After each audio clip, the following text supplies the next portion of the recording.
সহজ লেখায় তোমাদের সকলকে স্বাগত। আজকে আমরা সপ্তম শ্রেণীর প্রথম পর্যায়ক্রমিক মূল্যায়ন 2025 সালের ইতিহাস বিষয়ের সম্পূর্ণ উত্তর সহ নমুনা প্রশ্নপত্র সেট 3 সম্পর্কে আলোচনা করব। তো চলো এই ভিডিওতে আমরা ক্লাস 7 এর ফার্স্ট ইউনিট টেস্ট 2025 হিস্ট্রি সাবজেক্টের এই কোশ্চেন পেপারের উত্তরগুলো দেখে নিই। তো এই বছর তোমাদের প্রথম ইউনিট টেস্টের পরীক্ষার পূর্ণমান থাকবে 30 নম্বর এবং সময় দেওয়া থাকবে 1 ঘন্টায়। এই প্রশ্নদের পিডিএফ ফাইলগুলো আমাদের সহজ লেসন অ্যাপের মধ্যে দেওয়া থাকবে। অ্যাপের লিঙ্ক ডেসক্রিপশন বক্সে রয়েছে, সেখান থেকে তোমরা অ্যাপটিকে ডাউনলোড করে চাইলে প্রশ্নদের পিডিএফগুলো নিতে পারো। এখানে প্রথম প্রশ্ন রয়েছে, দেখো 1 নম্বর দেখো সঠিক উত্তরটি বেছে নিয়ে লেখো। 6টি প্রশ্ন দেওয়া আছে, প্রশ্নের মান 1 নম্বর করে প্রথমে। তো 1 নম্বর থেকে বলা হচ্ছে আরবরা সিন্ধু দেশ আক্রমণ করে 700, 712, 729 না 729 খ্রিস্টাব্দে। 3টে অপশন দেওয়া আছে। তো আরবরা সিন্ধু দেশ আক্রমণ করে, উত্তর লিখবে 712 খ্রিস্টাব্দে। 2 নম্বর হচ্ছে খলিফা ছিলেন মোহাম্মদ ঘুরি, বাইতুল্লাহ, আবু বকর। তো খলিফা ছিলেন, এখানে উত্তর হবে আবু বকর। 3 নম্বর কয়েকটি গ্রামকে নিয়ে গঠিত হয় নাড়ু, উর না নরম। তো কয়েকটি গ্রামকে নিয়ে কি গঠিত হয়, উত্তর হচ্ছে নাড়ু। 4 নম্বর হচ্ছে সকলোত্তর পথনাথ উপাধিকার শশাঙ্কের, হর্ষবর্ধনের, ধর্মপালের। তো সকলোত্তর পথনাথ এটা কার উপাধি, উত্তর লিখবে এখানটায় হর্ষবর্ধনের। 5 নম্বর হচ্ছে বাংলায় পাল বংশের রাজত্ব শুরু হয় 750, 850, 950 খ্রিস্টাব্দে। তো বাংলায় পাল বংশের রাজত্ব শুরু হয় 750 খ্রিস্টাব্দে। 6 নম্বর হচ্ছে কৈবর্ত বিদ্রোহ দমন করেছিলেন ভীমপাল, রামপাল, প্রথম মহিপাল। তো কৈবর্ত বিদ্রোহ দমন করেছিলেন রামপাল। ওকে, পরের প্রশ্ন 2 নম্বর দাগে এক কথায় উত্তর লিখতে হবে। 1 × 4 = 4। ঠিক আছে, এখানে 4টি প্রশ্নের উত্তর লিখতে হবে। 2-1 নম্বর দাগে কোন সেন রাজা পাল রাজা গোবিন্দ পালকে পরাস্ত করেছিলেন? তো এখানে উত্তর হচ্ছে বল্লাল সেন। নেক্সট 2 নম্বর পৃথিবীর সর্ববৃহৎ বৌদ্ধ মন্দির কোনটি? তো পৃথিবীর সর্ববৃহৎ বৌদ্ধ মন্দির হলো ইন্দোনেশিয়ার বড়বুদুরের বৌদ্ধ মন্দির। 3 নম্বর হচ্ছে বঙ্গ নামের প্রথম উল্লেখ পাওয়া যায় ড্যাশ গ্রন্থে। তো বঙ্গ নামের প্রথম উল্লেখ পাওয়া যায়, এখানে উত্তর হচ্ছে ঐতরেয় আরণ্যক গ্রন্থে। 4 নম্বর ড্যাশ ও ড্যাশ নদীর মধ্যবর্তী এলাকা বরেন্দ্র নামে পরিচিত। তো এখানে দেখো ভাগীরথী ও করতোয়া নদীর মধ্যবর্তী এলাকা বরেন্দ্র নামে পরিচিত।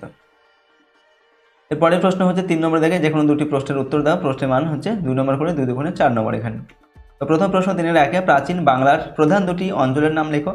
ওকে, প্রাচীনকালে বঙ্গ বলতে কোন অঞ্চলকে বোঝানো হতো? তো প্রাচীন বাংলার প্রধান 2টি অঞ্চলের নাম হচ্ছে পুন্ড্রবর্ধন ও বরেন্দ্র। আর প্রাচীনকালে ভাগীরথী ও পদ্মার মাঝে ত্রিভুজের মতো দেখতে বদ্বীপ অঞ্চলকে বঙ্গ বলা হতো। নেক্সট হচ্ছে 3-2 নম্বর লক্ষণ সেনের রাজসভার পঞ্চরত্নদের নাম লেখো। তো লক্ষণ সেনের রাজসভার পঞ্চরত্নদের নাম হলো জয়দেব, গোবর্ধন, উমাপতিধর, ধৈ আর হচ্ছে শরণ।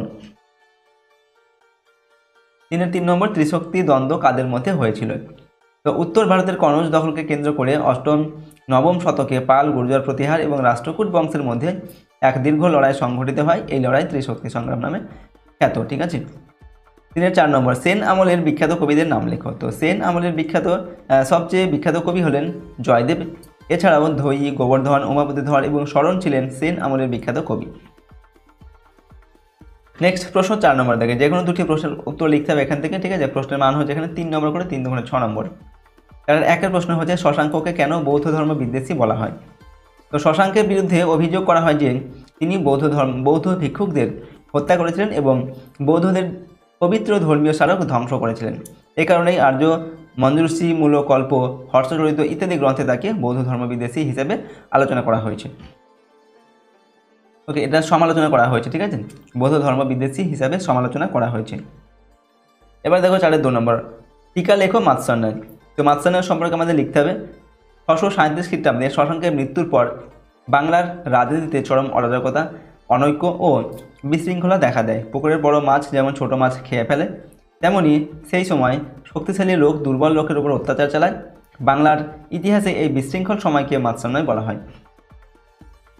এর প্রভাব আমরা লিখছি, দেখো 7ম শতকের মধ্যভাগ থেকে 8ম শতকের মধ্যভাগ পর্যন্ত প্রায় 100 বছর বাংলায় জোরজার মুলুকতার এরকম একটি পরিস্থিতি চলতে থাকে।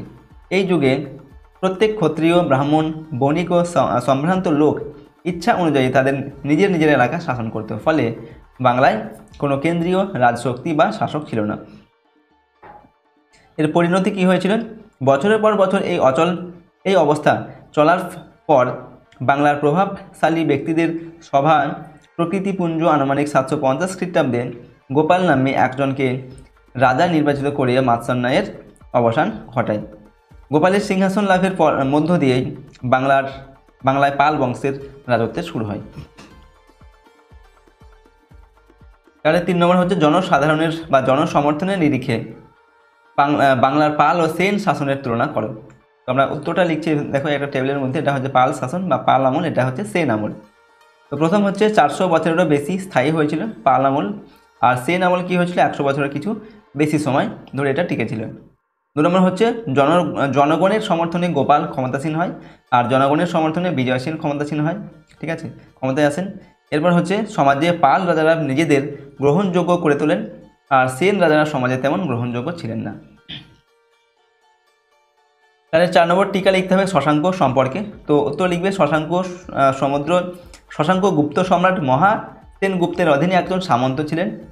পরবর্তীকালে 606 খ্রিস্টাব্দে শশাঙ্ক স্বাধীন গৌড়ের শাসক হন। নাম্বার 1 লিখবে রাজ্য বিস্তার। শশাঙ্কের আমলে গৌড়ের ক্ষমতা বেড়ে গিয়েছিল, তার রাজত্ব উত্তর পশ্চিম বারাণসী পর্যন্ত ছড়িয়ে পড়েছিল। সমগ্র গৌড়, মগধ, বুদ্ধগয়া, কঙ্গোদ উড়িষ্যাকে তিনি নিজ অধিকারে আনতে পেরেছিলেন। তার রাজধানী ছিল কর্ণসুবর্ণ। তার কৃতিত্ব কী ছিল? শশাঙ্কের হাতে মৌখরী রাজা গ্রহবর্মা এবং পুষ্যবুদ্ধি রাজা রাজ্যবর্ধন পরাজিত ও নিহত হয়েছিল।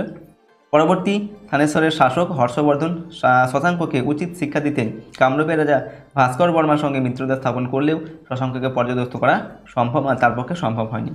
অবশেষে 637 খ্রিস্টাব্দে শশাঙ্ক মারা যান। 5 নম্বর থেকে যে কোনো দুটি প্রশ্নের উত্তর দাও। 5 × 2 = 10। 5-এর 1 প্রশ্ন, সুলতান মাহমুদ ভারত থেকে লুট করা সম্পদ কিভাবে ব্যবহার করেছিল?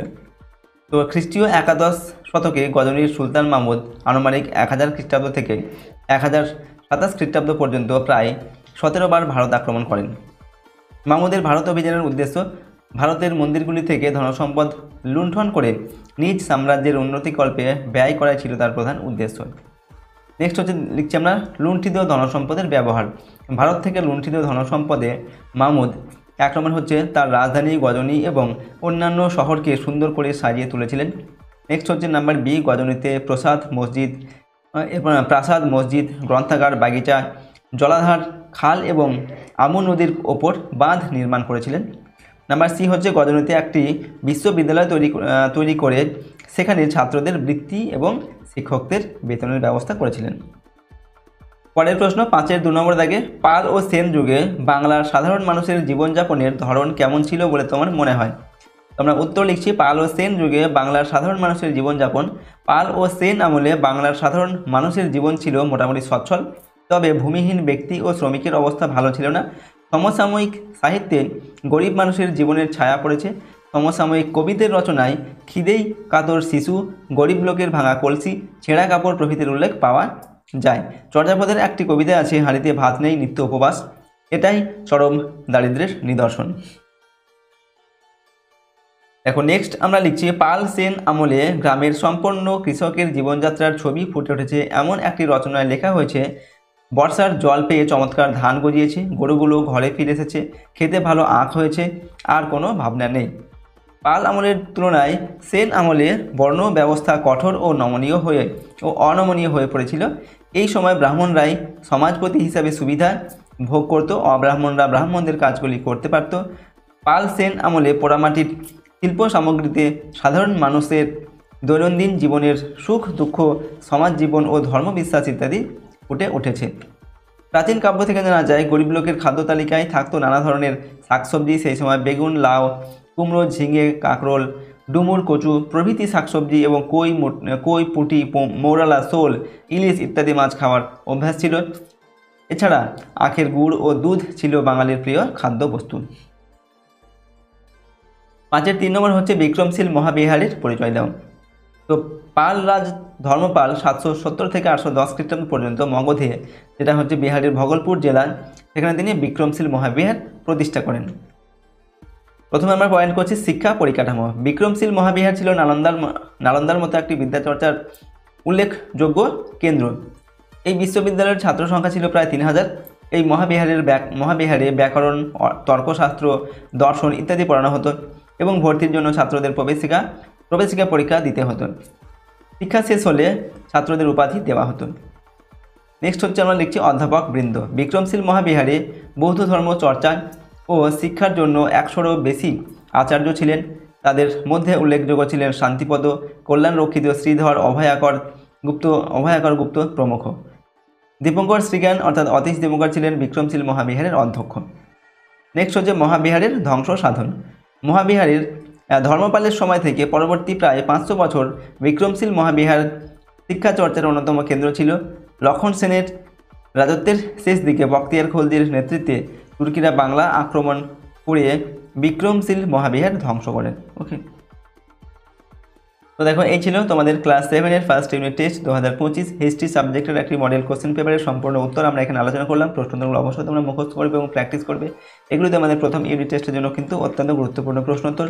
আর আমাদের এই চ্যানেলে যদি তোমরা নতুন হয়ে থাকো অবশ্যই চ্যানেলটিকে সাবস্ক্রাইব করবে, পাশের বেল আইকনে প্রেস করে অল অপশনটিকে সিলেক্ট করে নেবে পরবর্তী ভিডিওগুলি পাওয়ার জন্য। ভিডিওটিতে অবশ্যই লাইক করবে, ভিডিওটিকে বন্ধু বান্ধবের সঙ্গে শেয়ার করবে আর কমেন্ট বক্সে নিজেদের মতামত লিখে জানাবে, ঠিক আছে। যদি এই প্রশ্ন এবং উত্তরের পিডিএফ ফাইলগুলো পেতে চাও তাহলে সহজ লেসন অ্যাপটি ইনস্টল করবে। অ্যাপের লিঙ্ক ডেসক্রিপশন বক্সে দেওয়া আছে, সেখান থেকে তোমরা অ্যাপটিকে ডাউনলোড করে চাইলে প্রশ্নোত্তরের পিডিএফগুলো তোমরা সেখান থেকে নিতে পারো। তো আজকের ভিডিওটিকে আমরা এখানে শেষ করছি। সম্পূর্ণ ভিডিওটি দেখার জন্য অসংখ্য ধন্যবাদ।